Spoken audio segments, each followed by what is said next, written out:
Toro talk lang, no?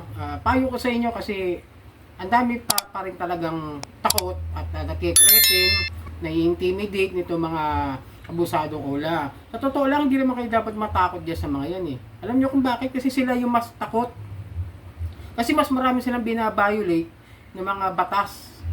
Mas marami silang ginagawang kabuktutan kaysa doon sa mga problema natin sa utang natin sa kanila. Asensya na kung may narinig kayo linggo kasi may nagkakasiyahan. So yun, no? Tandaan nyo, huwag kayong matatakot sa mga yan. Kasi nga yung mga yan, hindi nga makapag-declare ng ng totoong address eh.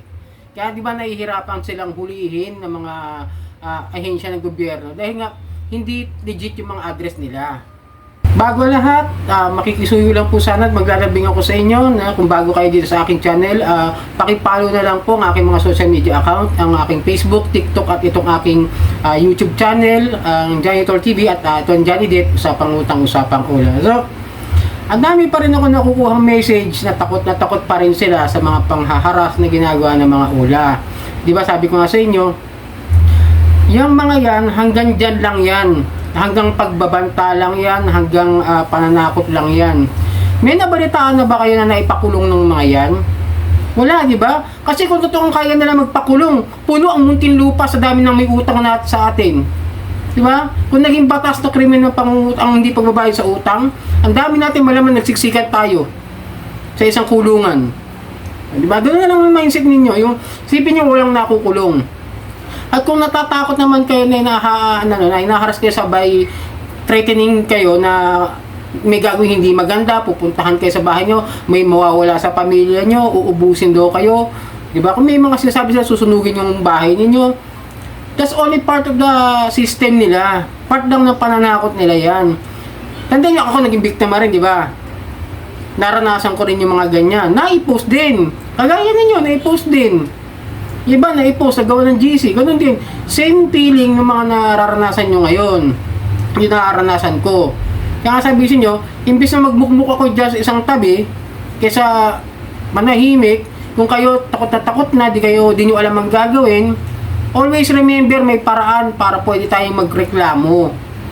May batas na nasaklaw para sa atin. Kung tayo inaabuso ng mga yan, binibigyan tayo ng mga mental stress, di ba? Mga mental depressions, yung mga kung ano yung mga sinasabi nila. Natingnan nyo, magkano ba utang natin dyan? Wala pang 10,000. Tapos kukuha sila ng hitman. Eh yung hitman, magkano bayad dun? Ang kailangan nila pera, hindi nila kailangan gumastos para lang may gawing hindi maganda doon sa mga borrower na hindi nakapagbayad ng utang. Eh, ito pa, sasabi nga sila, di ba? Kaya nga nahihirapan ng i-raid ng mga ahensya dahil nga, yung mga declared address nila dyan sa Play Store nila, pang-front lang yan, karamihan dyan, pang-front lang. May mga OLA na legit naman talaga, na meron talaga declared address, na pwede nyong puntahan, na subukan nyong puntahan. Ako kasi meron akong, siyempre may mga, alam ko na tunay na address, pero legit.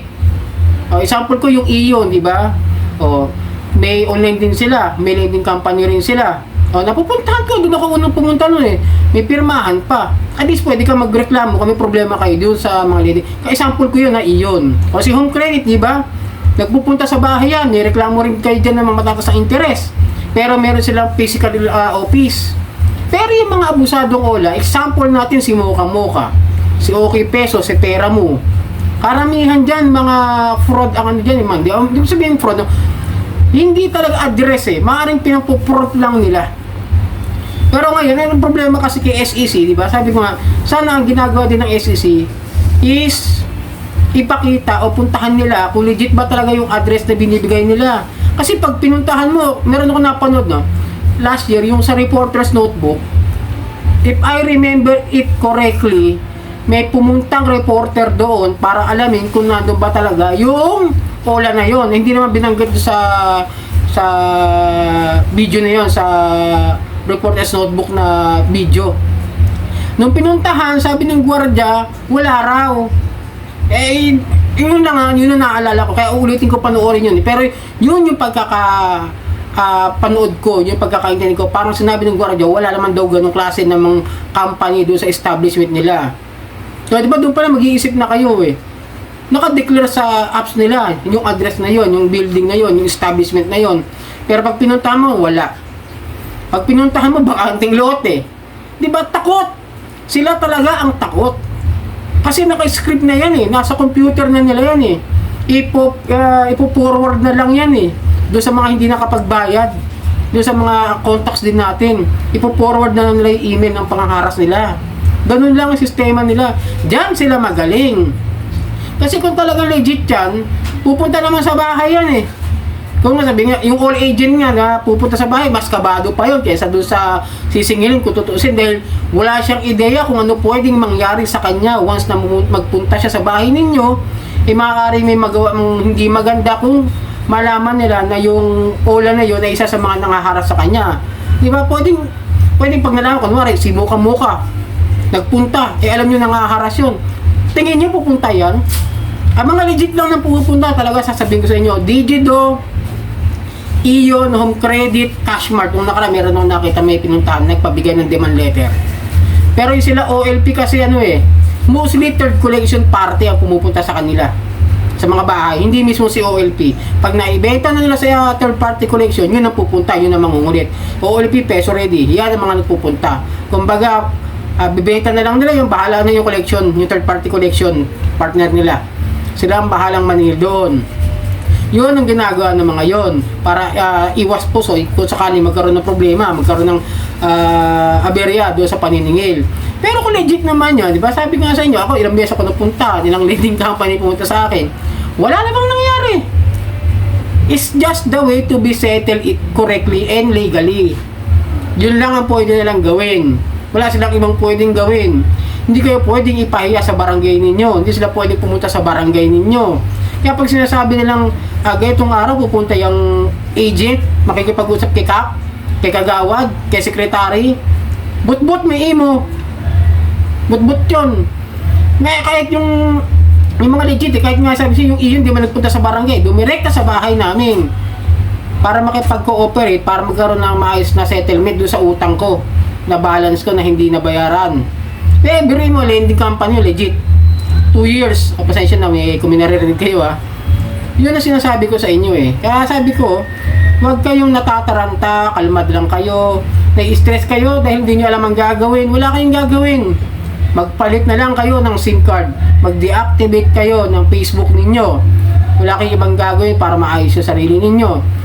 Kung may problema kayo, kung gusto nyo bayaran yan, it's up to you, nasa inyo yan. Kung babayaran nyo o hindi, para lang sabihin sa sarili nyo na wala kayong naging problema, nagbayad kayo para malinis ang conscience ninyo, yun lang po yun. Lagi nyo tatandaan, no? Na kung gusto nyo bayaran, walang problema, okay? Pero huwag nyo pong isipin na kapag binayaran ninyo, ititigil na yan sa pangaharas. Hindi yan titigil hanggat hindi nila nakukuha yung mga gusto nilang interest na pinapataw nila sa inyo sa araw-araw. Ganun po talaga ang sistema nila, kaya nga tinatawag na loan sharks. Sabihin, sobra sa interes, labag sa interes, kahit mismong mga kamag-anak ninyo, sisingilin nila para lang sabihin na baon kayo sa utang doon sa kumpanya nila. Kahit kumpanya ninyo, tatawagan niya kung nakadeclare yan sa inyo doon sa contacts ninyo. Kung binigay nyo doon sa Ola na yan, yung company nyo, company name. At masama nyo, kung nakasave pa yung mga number ng mga boss ninyo, supervisor, talagang kukunin nila yan, guguluhin. Pero the best way to settle it, para mawala yung mga anxieties and stress ninyo, file a formal complaint. SEC first, due process, SEC, and then harassment, PNP o NBI, anti-cybercrime. That is the best way to report harassments of Ola. Kaya sabi ko, walang magagawang hindi maganda sa inyo yan. Takot sila, mas takot sila kaysa sa inyo. Yung kaya nga nagtatakip nga yung mga yan, di ba? Kaya nagtatago Dahil nga alam nilang illegal yung gawain nila. Sana naintindihan po. Sana medyo nakapagbigay ako ngayon ng payo doon sa mga na-stress pa. Dahil ko pa kasi natatanggap na messages. Pasensya na. Di po muna ako sasagot talaga ngayon at medyo hindi magandang kondisyon ng katawan ko, nagpapahinga yung utak ko. Kaya binigyan ko lang kayo ngayon ng sa video. Para kasi dito sa totoo lang yung mga sasagot ko sa inyo sa PM, sa mga private message, sasabihin ko rin naman dito sa mga videos ko. Same lang po yung mangyayari na ipapayo ko sa inyo. Same answer, same question lang po yung gagawin ko sa PM ninyo. Ito po yung pinaka the best way na gawin ninyo. May problema? First report complaint, SEC, interest rate, at yung mga harassment. And then, pwede sa complaint sa criminal case, PNP, and NBI anti-cybercrime po. Yun po ang mga best way para harapin ninyo yung mga problema nyo dyan sa mga OLA. At kung nagka-problema kayo sa mga contacts ninyo tinawagan, kausapin ng mas maayos.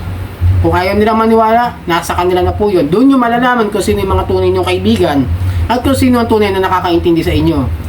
So sana nakatulong po ang aking video ngayon at maglalambing lang po ulit na pakipollow na lang po ang aking mga social media account, Facebook, TikTok at itong aking YouTube channel at hanggang sa muli, sarang hamdi na po.